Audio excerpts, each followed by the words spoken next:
Relativism, the idea that nothing is any more correct or true than anything else. I know, it sounds preposterous, but that is the prevailing assumption about reality in much of our society. Example, Kellyanne Conway did an interview from the White House lawn shortly after Donald Trump moved in. She was defending a false claim that Press Secretary Sean Spicer had made at his first press briefing a day earlier. He had insisted that Trump had the greatest number of attendees at his inauguration of any president ever. When presented with empirical evidence that the claim was false, Conway announced that they, the administration, had alternative facts. Let's be clear that alternative facts doesn't mean that they were looking at other metrics. Nor does it mean that they had additional information not included in the original observations. It means specifically that they believed that they were free to make up anything they wanted and that their made-up story was just as valid, accurate, and true as any other. For them and for so many others, false equals true, fiction equals fact, relativism. While Trump has gone from a position of power and is now preparing for his position as defendant, alternative facts have not disappeared. We hear them every day, from politicians blabbering some vacuous reinvention of history, from QAnon spouting another impossible conspiracy fiction, from yellow journalism masquerading as news, and from extremists breaking the law while claiming they're protecting the Constitution. But these conjurers of alternative facts aren't alone. Indeed, we have a major cultural problem. Kurt Andersen's book Fantasyland is an historical trip through our wondrous American tapestry of belief in fantasy, in anything goes. Andersen quotes science fiction writer Phil Dick, introducing his words, writing, "He wrote a perfect summary of his dread about the transformation of American society and culture as the real and unreal become indistinguishable." Sounds a lot like today, don't you think? Here's Phil Dick.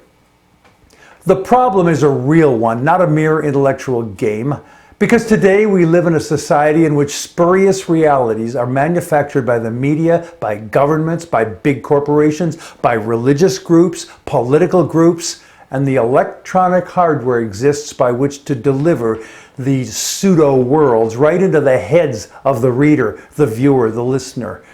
And it is an astonishing power, that of creating whole universes, universes of the mind. I ought to know I do the same thing. It is my job to create universes.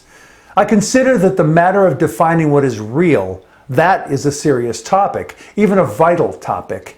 And in there somewhere is the other topic, the definition of the authentic human being, because the bombardment of pseudo-realities begins to produce inauthentic humans very quickly, spurious humans, as fake as the data pressing at them from all sides.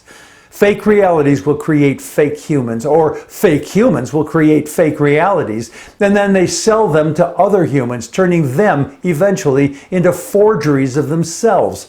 So we wind up with fake humans inventing fake realities and then peddling them to other fake humans. It is just a very large version of Disneyland," end quote.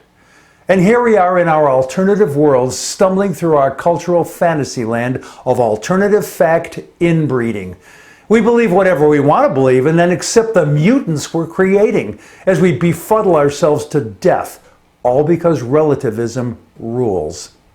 This is dangerous stuff. It is where people believe whatever they want to believe with no weight given to reality, whatever serves their motives and fears and hopes, like believing that the 2020 election was stolen from Donald Trump, like sending partisan know-nothings to audit the elections so that they can fabricate the desired result, like people selecting themselves to attack democracy even as they invoke the red, white, and blue. It is what causes little self-inflated men and women to lie and to cling to power over others while justifying their actions with fantastical fabrications. That and more goes on every day in America, regardless of how our detachment from tangible facts causes us to self-immolate.